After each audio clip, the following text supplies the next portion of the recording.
하나님의 말씀 함께 봅니다. 고린도 후서 1장 4절로 10절. 우리의 모든 환난 중에서 우리를 위로하사 우리로 하여금 하나님께 받는 위로로서 모든 환난 중에 있는 자들을 능히 위로하게 하시는 이시로다. 그리스도의 고난이 우리에게 넘친 것 같이 우리가 받는 위로도 그리스도로 말미암아 넘치는도다. 우리가 환난 당하는 것도 너희가 위로와 구원을 받게 하려는 것이요, 우리가 위로를 받는 것도 너희가 위로를 받게 하려는 것이니 이 위로가 너희 속에 역사하여 우리가 받는 것 같은 고난을 너희도 견디게 하느니라. 너희를 위한 우리의 소망이 견고함은 너희가 고난에 참여하는 자가 된 것 같이 위로에도 그러할 줄을 알미라. 형제들아, 우리가 아시아에서 당한 환난을 너희가 모르기를 원하지 아니하노니 힘에 겹도록 심한 고난을 당하여 살 소망까지 끊어지고 우리는 우리 자신이 사형 선고를 받은 줄 알았으니 이는 우리로 자기를 의지하지 말고 오직 죽은 자를 다시 살리시는 하나님만 의지하게 하심이라. 그가 이같이 큰 사망에서 우리를 건지셨고 또 건지실 것이며 이후에도 건지시기를 그에게 바라노라. 아멘. 할렐루야. 오늘도 고난 중일지라도 하나님은 여전히 우리의 하나님이신 줄로 믿습니다. 저는 오늘 이 본문의 말씀으로 고난 중에 받은 은혜라는 제목으로 말씀을 나누면서 사도 바울이 그 고난 중에 받았던 은혜가 우리 모두에게도 위로와 산 소망이 되기를 축원합니다. 오늘 본문은 사도 바울이 고린도에 보낸 편지입니다. 고린도 전서, 고린도 후서. 고린도 교회는 우리가 잘 알듯이 바울이 2차 전도 여행 때 아테네를 지나서 그 다음에 머물면서 사역했던 교회입니다. 1년 6개월 정도 머물었으면 바울의 사역 기간 중에서는 결코 짧다고 할 수 없는 기간이었습니다.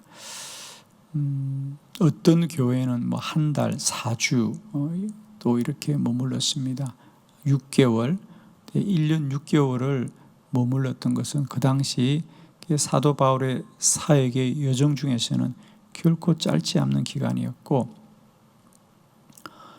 고린도 교회도 하나님의 은혜 가운데 귀한 사명을 많이 감당했던 교회입니다. 그런데 바울이 이제 이 교회를 떠난 후에 그 고린도 교회가 어려움에 처합니다. 여러 가지 어려움에 처했는데 이제 그 중에 하나는 교회가 분열되는 그런 가장 큰 아픔이 있었죠. 그래서 교회가 어려움을 당했을 때에 바울이 그들에게 보낸 편지가 고린도 전서 또 고린도 후서입니다. 오늘 이 본문은 바울이 먼저 고린도에 첫 번째 편지를 보내고 또 이어서 두 번째 편지를 보내면서 오늘 이 고린도후서 1장 서론에서 자신의 경험을 이야기합니다. 지금 여러분은 큰 어려움을 당하여서 환난 가운데 있지만 나의 경험에 미쳐보면 하나님은 이 고난 가운데도 우리와 함께 하시고 하나님의 선한 일을 이루십니다. 여러분은 반드시 이 고난을 견딜 것이고 이 고난을 통하여 여러분이 더욱더 장성한 믿음으로 자라게 될 것입니다. 그러면서 바울이 자신이 겪었던 그 고난들, 그것을 통해서 경험했던 은혜를 오늘 이 고린도 교회 성도들에게 증거하고 있는데, 저는 이 은혜는 고린도 교회뿐 아니라 오늘 고난과 환난의 시대를 사는 우리 모두에게도 동일한 은혜가 될 줄로 믿습니다. 그래서 저는 오늘 사도 바울이 그의 고난을 통하여 받았던 세 가지 은혜, 고난 중에 받은 은혜를 우리가 말씀을 통하여 깨닫고 오늘도 여전히 어느 시대보다도 힘들고 어려운 때를 보내고 있는 우리 모든 교회와 성도들에게 다시 한번 산 소망의 말씀이 되기를 원합니다. 자, 고난 중에도 우리는 세 가지의 놀라운 은혜를 누리게 되는데, 첫 번째로는 고난 받는 사람들은 하나님의 위로를 받습니다. 자, 우리 4절과 5절의 본문 말씀을 교독합니다. 4절, 우리의 모든 환난 중에서 우리를 위로하사 우리로 하여금 하나님께 받는 위로로서 모든 환난 중에 있는 자들을 능히 위로하게 하시는 이시로다. 그리스도의 고난이 우리에게 넘친 것 같이 우리가 받는 그리스도로 말미암아 넘치는도다. 아멘. 오늘 본문에 보면 이 고난과 환난이라고 하는 단어만큼이나 많이 나오는 단어가 위로라는 단어입니다. 우리의 모든 환난 중에 우리를 위로하사 우리로 하여금 하나님께 받는 위로로서 모든 환난 중에 있는 자들을 능히 위로하게 하시는 이시로다. 그리스도의 고난을 우리에게 넘친같이 우리가 받는 위로도 그리스도로 말미암아 넘치는도다. 그랬어요. 이 짧은 기절 속에 위로라는 단어가 얼마나 많이 반복되는지 모릅니다.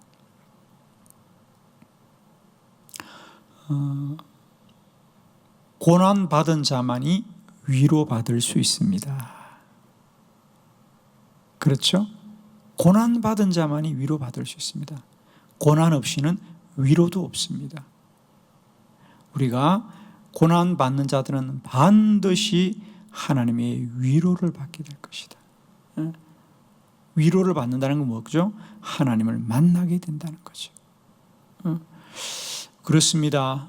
우리가 고난을 받는다는 것이 아무도 누구에게나 쉬운 것도 반가운 것도 아닙니다. 다 어렵습니다. 그러나 고난을 받는 자들은 반드시 하나님의 위로를 받게 될 것이고 하나님을 그 삶의 경험으로 알게 될 것입니다. 오늘도 저는 여러분을 위로하기는 우리가 비록 이 환난과 고난 가운데 있을지라도 이 어려운 때 우리는 반드시 하나님을 더 깊이 만나는 놀라운 경험이 있게 될 줄 믿습니다. 여러분, 축복하기는 우리가 이 환난과 고난 중에 있을지라도 고난 없이는 위로도 없습니다. 고난 받는 자들이 반드시 하나님의 그 위로를 받을 것입니다. 오늘도 고난 중에도 하나님을 더 깊이 만나고 또 경험하는 놀라운 은혜가 저와 여러분 가운데 있기를 축복합니다. 두 번째, 우리가 고난 가운데 받는 은혜는, 고난은 우리를 하나님만 의지하게 합니다. 우리 9절의 말씀 다 같이 합독합니다. 시작.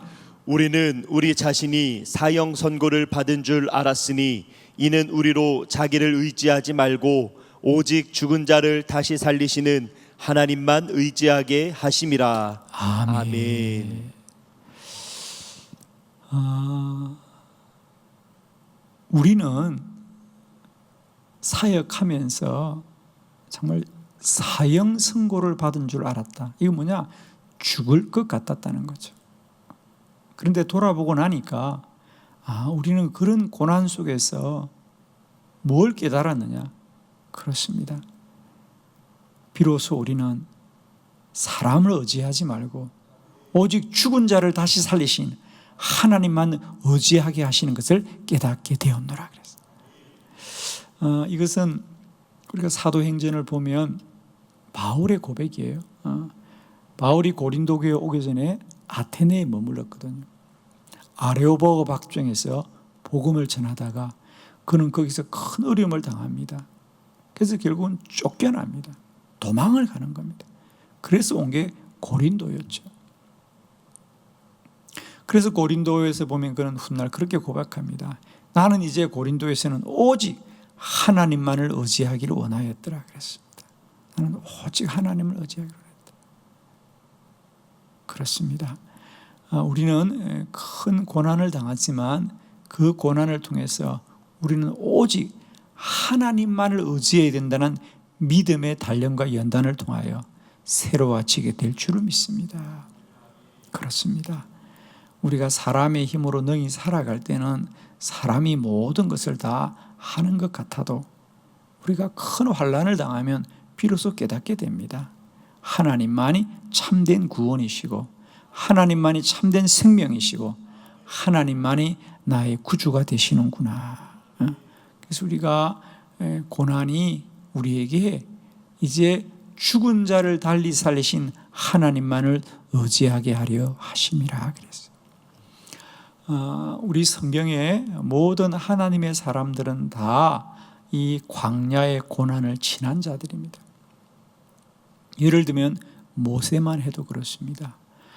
모세가 젊었을 때 그가 애굽의 궁전에 왕자로 있을 때 그는 자신의 힘으로 민족을 구원하려 하였지만 그는 큰 어려움을 당합니다. 그래서 결국 쫓겨나게 되죠. 그리고 그는 40년 광야에서 이름 없이 목동으로 보내면서 아무것도 할 수 없는 철저한 무력감 속에 빠지게 되죠. 하나님은 때가 찼다고 말씀하셨습니다. 그렇습니다. 모세가 스스로 모든 것을 할 수 있다고 할 때 그는 아무것도 할 수 없습니다. 그러나 이제 그는 나는 아무것도 할 수 없다고 고백하게 될 때 그는 모든 것을 하게 된 줄로 믿습니다. 고난은 우리를 하나님께로 이끌게 됩니다. 여러분. 고난은 결코 쉽지 않습니다.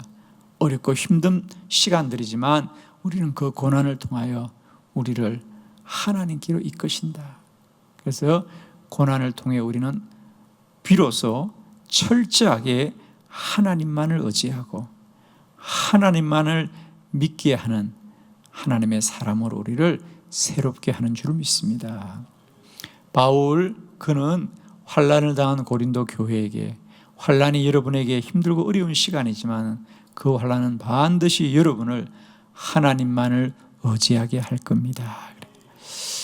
아마 이번 이 코로나 바이러스를 경험하면서도 우리 교회와 성도들은 크게 깨닫게 되었습니다.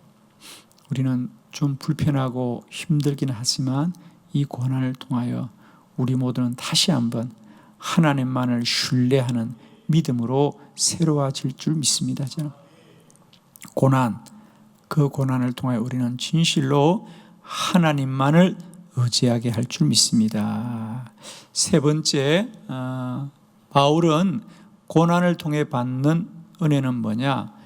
영적으로 성장합니다. 우리 10절의 본문을 다 같이 합독합니다. 시작. 그가 이같이 큰 사망에서 우리를 건지셨고 또 건지실 것이며 이후에도 건지시기를 그에게 바라노라. 아멘. 그가 이같이 큰 사망에서 우리를 건지셨고 또 건지실 것이며 이에도 건지시기를 그에게 바라노라. 그렇습니다. 고난, 그 힘들고 어려운 시간들을 통해서 믿음의 사람들은 영적인 성장을 경험하게 됩니다. 힘들고 어려운 그 시간과 싸우게 될 때 우리는 그저 그 시간이 고통으로 지나가는 것이 아니라 그 시간을 통하여 영이 자라고 믿음이 자라고 우리의 믿음이 정금과 같이 단련됩니다. 모든 하나님의 사람은 다 고난의 터널을 지난 사람들이에요. 광야를 지난 사람들이에요. 광야를 지나지 않고 믿음의 사람으로 세워진 사람이 없습니다. 왜? 믿음은 생각이나 지식이 아니라 우리의 영이기 때문이죠. 그건 영으로 자라야 되는 어떤 변화를 요구받는 겁니다. 신앙생활이 결코 무엇을 안다고 되는 게 아닙니다. 그것을 살아낼 수 있는 삶의 힘이 있어야 되죠. 그것을 일컬어 우리는 영성이다 그럽니다. 그 사람 참 영성이 깊은 사람이구나. 영성이 강한 사람이구나.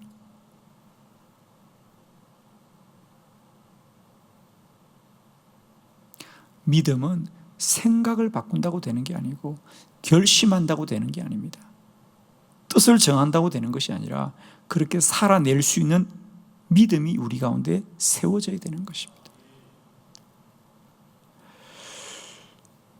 요즘 올림픽 한참 일본에서 진행되고 있습니다. 우리는 가끔 TV를 통해서 4년, 짧게는 4년, 길게는 그들의 한 생애를 준비했던 많은 선수들의 정말 땀 흘림과 또 그들의 노력들을 보면서 우리가 박수를 칩니다. 선수들이 우리가 볼 때는 그저 짧게는 몇 초, 몇 분 그들의 모습을 봅니다마는 그들은 그 기술 하나하나를 연마하기 위해서 그 선수들이 기술 하나하나를 연마하기 위해서 얼마나 많은 땀을 흘리고 또 땀을 흘리는지. 저는 어쩌다 그들을 보면서 저들이 저 시합에 한번 나오기 위해서 얼마나 오늘을 기다리고 땀을 또 흘리고 또 흘렸겠습니까? 보통 선수들이 하나의 기술을 자기 몸에 익히려면 똑같은 동작을 기본적으로 4만 번 이상을 반복해야 된다 그러잖아요. 저 선수가 우리가 볼 때는 우연히 하는 것 같아도 그 기술 하나를 자기 몸에 익혀서 한 번 쓰는 거예요. 4년 만에 한 번 쓰는 것이고 어쩌면 일생에 한 번을 쓰는 건데 그 기술 하나를 익히기 위해서는 똑같은 동작을 4만 번을 반복해야 몸이 반응한다는 거죠. 그들을 보십시오. 모든 동작이 순간이거든요. 그걸 생각하고 했겠어요? 아니, 그냥 몸이 반응해야 되는 거예요. 생각보다 몸이 빨라야 그게 실력이지. 생각은 누구나 해요. 저때 저렇게 하면 될 것 같은데 근데 이미 늦은 거죠. 몸이 먼저 움직이는 거죠. 선수들은 보면 저는 그런 걸 느낍니다. 전 몸이 반응하는 사람이구나. 우리의 삶도 마찬가지입니다. 믿음의 여정이라고 하는 것은 그저 우리가 생각으로 가는 게 아닙니다. 생각보다 내 삶의 순종이 먼저 있어야 되는 것이거든요. 그건 오직 믿음으로 단련되고 단련되어지는 그 고난을 통해서 우리의 영성이 자라고 영적인 성장이 이루어질 것입니다. 우리는 고난 중에 딱 주님을 붙들고 몸부림칠 것이고요. 오직 주님 앞에서만 부르짖고 나아갈 때 그 고난을 통하여 반드시 우리는 영적인 성장을 경험하게 될 것입니다. 저는 이 코로나 바이러스가 참 힘들고 어려운 시간이지만 그래서 우리는 더 기도하고 그 기도의 시간들을 통하여 우리 각자는 날마다 때마다 영이 자라고 믿음이 자라는 놀라운 은혜를 누리게 될 줄을 믿습니다. 고난, 힘들고 어려운 시간입니다. 그러나 우리는 이 고난을 통하여 하나님의 위로함을 받을 것이고 우리는 이 고난이 참 힘들고 어렵지만 이 고난을 통하여 반드시 우리는 하나님이 우리와 함께 하심을 더 깊이 몸으로 새기는 놀라운 믿음의 성장과 또 변화가 우리 가운데 분명히 있을 것입니다. 저는 여러분을 축복합니다. 사도 바울이 고난 중에 있는 고린도 교회를 향하여 이렇게 놀라운 은혜들을 그들에게 위로로 전하였듯이 오늘도 여전히 우리는 고난 가운데 있지만 고난받는 자가 누리는 놀라운 은혜가 오늘도 저와 여러분 가운데 함께 하시기를 그리스도 예수의 이름으로 축원합니다.